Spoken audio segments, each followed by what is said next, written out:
Good evening. According to new data from the U.S. Department of Agriculture, it shows that Chinese companies, many of whom are either controlled by or have deep connections to the Chinese Communist Party, they have been buying up more and more American farmland. In fact, over the last 10 years, the amount of land that they've purchased has risen exponentially. However, now there's an effort over on Capitol Hill to actually fight back. Meanwhile, as you might have noticed, there is a near total media blackout of the many protests that are erupting around the world, which are pushing back against the vaccine mandate. And one of the largest such protests is actually happening right across the border in Canada. Right now, there are somewhere between 50 to 100,000 truck drivers who are making their way to the Canadian capital of Ottawa in order to protest the new vaccine mandates that were lobbied against them. However, Facebook has just kicked them off the platform, GoFundMe suspended their donation drive, and it looks like Justin Trudeau is trying to escape. Let's go through it all together.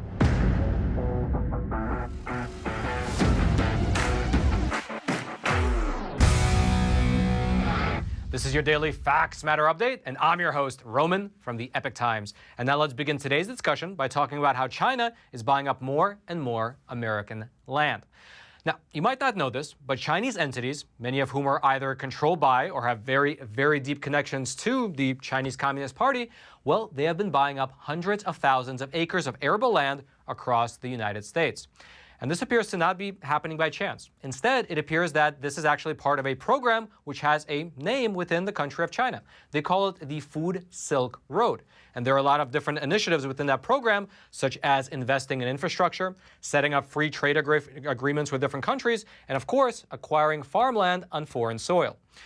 And so, in terms of the data that we actually have available, it comes from the USDA, which is the U.S. Department of Agriculture, and you should know that there's always a 2-year lag in this type of data. And so, as of this year, the earliest data that we have access to is 2020. However, what we do know is that at the beginning of 2020, Chinese investors had purchased upwards of 192,000 acres of American agricultural land, and the value of that land is approximately $1.9 billion. Now, you might say that that's not a lot. However, the trend here shows an exponential increase in the number of purchases over the last 10 years. In fact, here is what Dan Newhouse, who is a congressman from Washington, he's a Republican, here's how he describes the situation during a recent House appropriations hearing. The current trend in the U.S. is leading us toward the creation of a Chinese-owned agricultural land monopoly. And of course, the number of acres that the Chinese have purchased might have actually skyrocketed even further during the pandemic. We just won't know about it for another 2 years since, again, the USDA's data on farmland ownership is 2 years out of date. And so in 2 years, we'll know what they bought up this year. Regardless, let me give you an example of this type of land ownership and the dangers that it actually presents to us Americans. About a year ago, there was a proposed wind farm project out in Texas, which was later revealed to be a potential national security risk due to the fact that its Chinese owners has ties to the Chinese Communist regime as well as to the People's Liberation Army. And so the company in question, it's called GH America Investment Group, which is actually a Chinese-owned company, and it is a subsidiary of China's Guanghai Energy Company. And over the last 5 years or so, this company spent about $110 million buying up approximately 140,000 acres of land out in Texas. And just to give you a bit of comparison, 140,000 acres of land is approximately the size of Tulsa. So that is obviously a good chunk of Texas that is now owned by a Chinese company. Okay. So now the next question is, who is actually the owner of this company who is buying up all this land? Well, the man behind this particular investment firm is named Sun Guangxin, and he's a billionaire businessman from the region of Xinjiang. And you've probably heard of Xinjiang before. That's where they definitely don't have any concentration camps for millions of Muslims.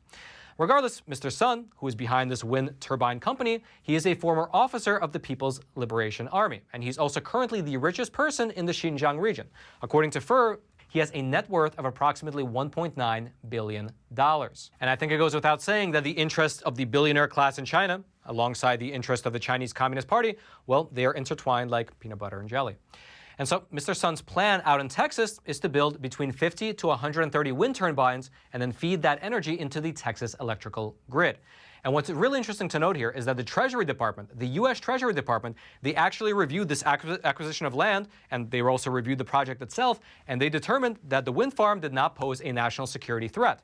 However, you have local ranchers, local Texas politicians, as well as the U.S. military raising some serious concerns about both the project itself as well as its proximity to the Lawlin Air Force Base, which is only about 70 miles down the road from this proposed wind farm.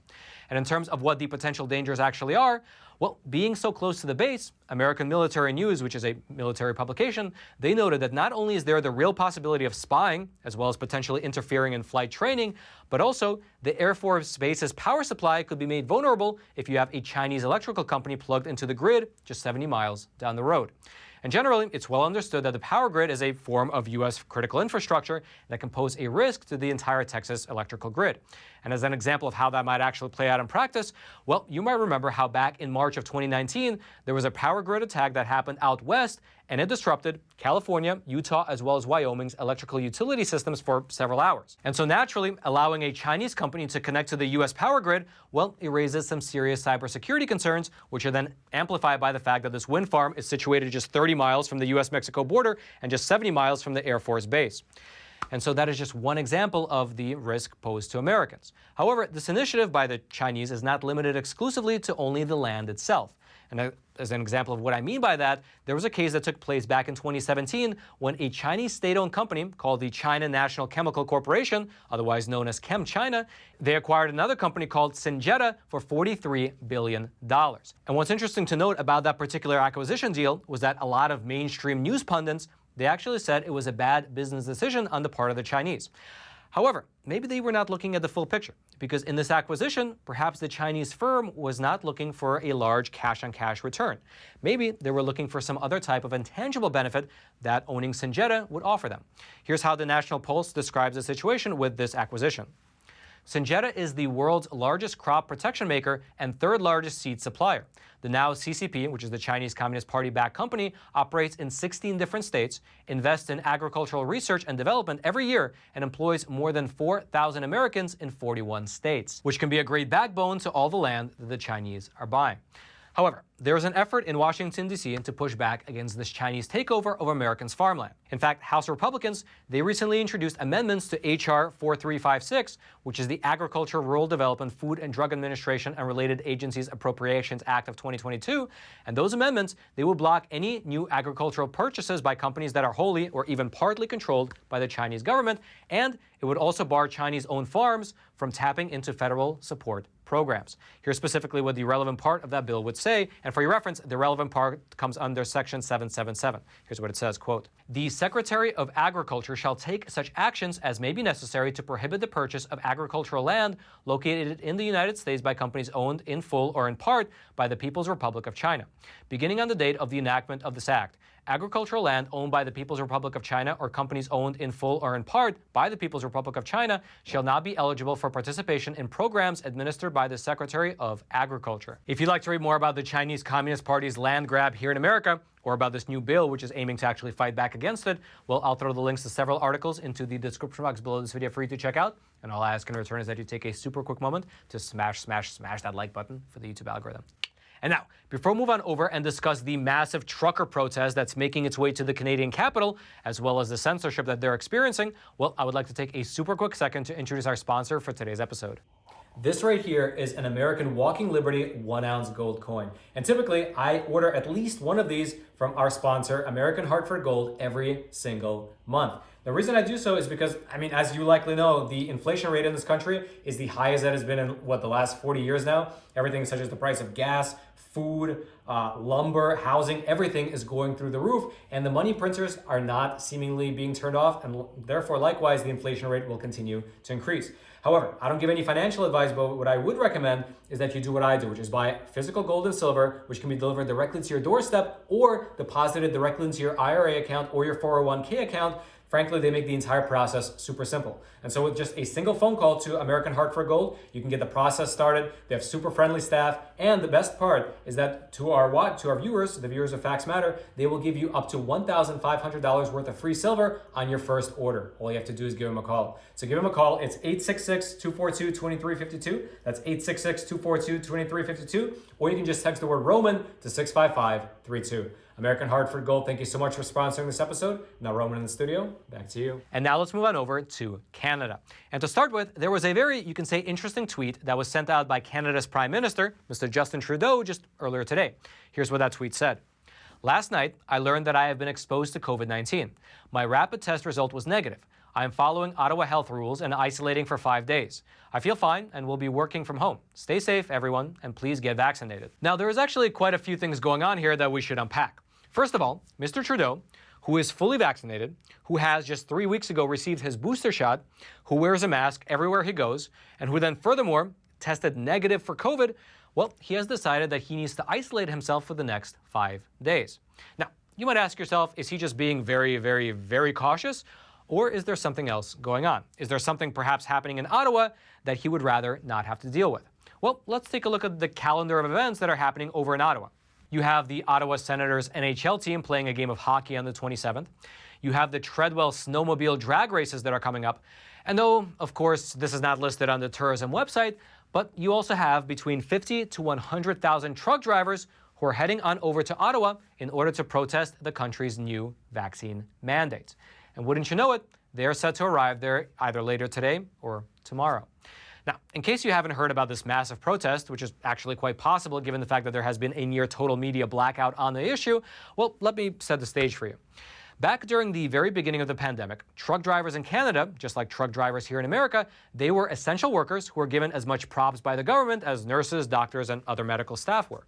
Here's in fact what Justin Trudeau said via Twitter back in March 31st of 2022, back just when the pandemic first began. Quote, "While many of us are working from home, there are others who aren't able to do that, like the truck drivers who are working day and night to make sure our shelves are stocked. So when you can, please #thank a trucker for everything they're doing and help them however you can." However, while truckers were essential workers, cracks were already starting to show by the way that they were actually being treated.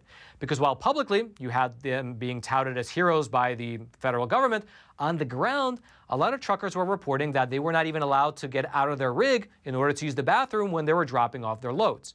And so they had to sit in their trucks for hours and pee in a bottle because they were not allowed to leave their cabins. And so stuff like that was happening in 2020, 2021. However, when you fast forward now to the year 2022, well, the situation has unraveled to a whole nother level. Because right now, the Canadian government is starting to impose a strict vaccine mandate on long-haul truck drivers. Specifically, starting on January 15th, meaning just starting last week, the Trudeau government implemented a cross-border vaccine mandate on truckers who cross back and forth into America. Here's how the Canadian Broadcast Corporation described this new mandate. Quote, "The mandate, which took effect on January 15th, states that all Canadian cross-border essential workers, including truckers, must show proof of vaccination at a port of entry to avoid stringent testing requirements and quarantine. Truckers traveling within Canada are not affected by these new measures." And so the way that this new Canadian vaccine mandate is set up is that on the one hand, if you are, let's say, an American truck driver, then you have to be fully vaccinated in order to enter Canada at all. However, if you're a Canadian truck driver, then you actually don't have to be fully vaccinated in order to return to Canadian soil. However, if it's the case that you're not vaccinated, then you will have to quarantine when you make your way back. And so, for instance, let's say that you are a truck driver who regularly crosses the border. You pick up some goods in Canada, you drive across the border into America to drop them off, then you pick up another load and drive back to Canada. However, when you hit that border, well, and you're not vaccinated, well, they will put you into a 14-day quarantine. Here's in fact how the Canadian Ministry of Transport described the situation in a statement. Quote, "A Canadian truck driver who is not fully vaccinated can't be denied entry into Canada. Canadian citizens, persons registered as Indians under the Indian Act, and permanent residents may enter Canada by right. However, unvaccinated truck drivers arriving at the Canadian border starting on January the 15th will be required to quarantine for 14 days upon their return to Canada." And as you can imagine, this type of requirement, well, it's pretty much untenable for anyone running a trucking business. Imagine that you have to literally quarantine for 2 full weeks when you're trying to run a load. That makes it impossible. You better hope that whatever you're carrying is not perishable. And by the way, just for your reference, according to government estimates, and so trust them or not, somewhere between 10 to 15% of Canadian truckers are unvaccinated. And so in terms of how many truckers this will actually affect, well, you had an estimate from the Canadian Trucking Alliance alongside the American Trucking Association, and they did the math and crunched the numbers for both sides of the border, and they looked at the numbers of truckers who will actually be affected, basically the number of truckers who cross the border regularly, and they found that up to 26,000 drivers will be sidelined because of this new mandate, both Canadian and American truckers combined.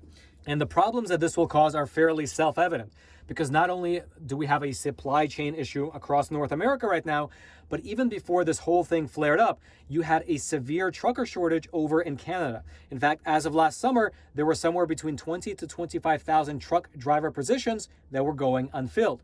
And so what all this amounts to is basically a perfect storm for the increase in food prices as well as food shortages throughout the country of Canada.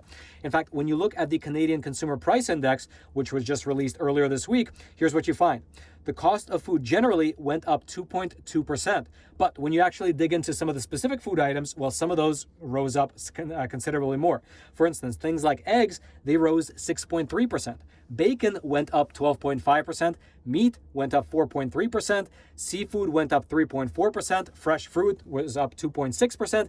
Dairy was up 2.8%. And butter, which is a subset of dairy, was up 6.3%. And so, just like in physics, in the political world, every action has an equal reaction. And indeed, 4 days ago, something called the Freedom Rally was organized. It's a giant convoy of truckers starting in British Columbia and working their way through the country, heading to Ottawa, that's the capital of Canada, in order to protest this mandate. Now, it's not exactly clear how many truckers have joined this convoy, but it seems like as they are getting closer and closer to Ottawa, it is growing considerably as more and more trucks are joining. In fact, you can see a lot of footage floating around right now on social media with what looks like an endless cavalcade of trucks snaking miles on the highway. And I mean, I've seen estimates from as low as 30,000 to as high as 100,000 trucks having joined this convoy. And one thing you'll notice if you look at the footage is that there are cheering crowds lining the streets and filling the overpasses as the truckers are making their way through the country, even though in some places the temperatures are below freezing. And then some people, instead of actually joining the protest, they have instead given money to the Freedom Rally via their GoFundMe page. In fact, they have raised to this very day over $6 million. However, as you can likely imagine, this type of demonstration is getting a lot of, let's say, significant pushback from the establishment. In fact, before he went into quarantine, well, here's what Justin Trudeau had to say about the Freedom Rally. The small fringe minority of people who are on their way to Ottawa or who are holding unacceptable views that they're expressing do not represent the views of Canadians who have been there for each other, who know that following the science and stepping up to protect each other is the best way to continue to ensure our freedoms, our rights, our values as a country. It's rather amazing that you can denounce a large protest like this based on the words of just a few individuals. However, that looks like that's exactly what's being done. Regardless, though, the media, they have treated this trucker protest pretty much the same way that they have treated the other anti-mandate protests as well, through either a media blackout or by denouncing it altogether as either a form of terrorism or as a form of extremism. Furthermore, GoFundMe, they froze the over $5 million in funds that the event organizers were able to raise. And according to the description of the GoFundMe page, the money that was actually being raised was going to be used for, quote, help with the cost of fuel first, and hopefully food and lodgings to help ease the pressures of this arduous task. Money raised will be dispersed to our truckers to aid them with the cost of the journey. Funds will be spent to help cover the cost of fuel for our truckers first and foremost, and then will be used to assist with food if needed and contribute to shelter if needed. However, to be fair to GoFundMe, we here at the Epoch Times did reach out to them, and one of their spokespeople got back to us saying that they will continue to allow people to contribute funds to this particular drive. It's only that they are working with the organizers to figure out how these donations will actually be dispersed. Here's in fact what a spokesperson for GoFundMe told us here at the Epoch Times via email, quote, we are continuing to work directly with the organizer to gather information about how funds are being distributed. This is part of our standard process to ensure the protection of all donors. Once a withdrawal plan is provided by the organizer, our team is on standby to safely and quickly deliver the funds. However, regardless of all the setbacks, all the media blackout, regardless of the censorship, and even regardless of those comments from Justin Trudeau, this trucker convoy has grown to epic proportions, and it's even set, it looks like, to smash the world record. Here's in fact what a spokesperson for this convoy told the Toronto Sun, quote, it is 70 kilometers long, which by the way is about 44 miles. I've seen footage from an airplane. It is impressive. Regardless, we'll have to wait and see what happens once this convoy actually reaches Ottawa, which is set to happen either tomorrow or on Saturday. The only thing that we know for sure is that Justin Trudeau will be in quarantine for the next 5 days, and so he will have an excuse to not actually face these truckers until at least Wednesday. However, given, frankly, how long these truckers actually drove to get to Ottawa, I mean, barring any unforeseen circumstances, I'm sure they're going to be there for at least a week, perhaps even longer. And you can be sure that we here at the Epoch Times, we will continue to cover this protest as it unfolds. And so, until we have more information, let's head on back to the studio. If you'd like to read more about what's happening over in Canada, as well as about all the other protests that are erupting around the entire world, well, I'll throw the links to several articles into the description box below this video for you to check out. And again, all I ask in return is that if you haven't already, take a quick moment to smash that like button for the YouTube algorithm. And now, since you've completed this episode of Facts Matter, I would highly recommend that you go on over to Epoch TV and check out an awesome episode of Crossroads, where Josh had a chance to speak with James Lindsay, and they discussed how critical race theory is essentially the new form of Marxism that's spreading here in America. Here's a trailer for that awesome episode. You hear it all the time that critical race theory is a Marxist type or Marxist influenced or loosely Marxist ideology, but nobody really explains it that well. But you come from an interesting point where, through the process of researching over the years, you've come to understand that not only is it Marxist inspired, but it is Marxist. What does critical race theory do? It reproduces this line of thought exactly. The society is organized in structural racism, and its main ideology is white supremacy. Part of the idea is to cut ties to the continuity of culture. When you understand what Marxism is, almost at a faith-based level, what it proposes at its kind of core about the philosophical understanding of how human beings exist and interact with the world, you can see why it's always going to fail. If you'd like to check out that full episode, as well as all the other phenomenal content over on Epoch TV, I'll throw a link to it. It'll be right there at the very top of the description box. I hope you click on it, hope you check it out, hope you subscribe, and I hope that you join us on this journey of exploring this beautiful, beautiful world through honest journalism that is based in truth and tradition. And lastly, if you haven't already, smash that like button for the YouTube algorithm. Subscribe to this YouTube channel if you haven't already, in order to get this type of honest news content delivered directly into your YouTube feed, while YouTube still allows it. Also, if anything ever does happen, we have a Telegram account. It's FactsMatter_Roman. You can find the links to all of our episodes there, so in case anything ever does happen here on YouTube, you can always find the links on Telegram. And then until next time, I'm your host, Roman from the Epoch Times. Stay informed and stay free.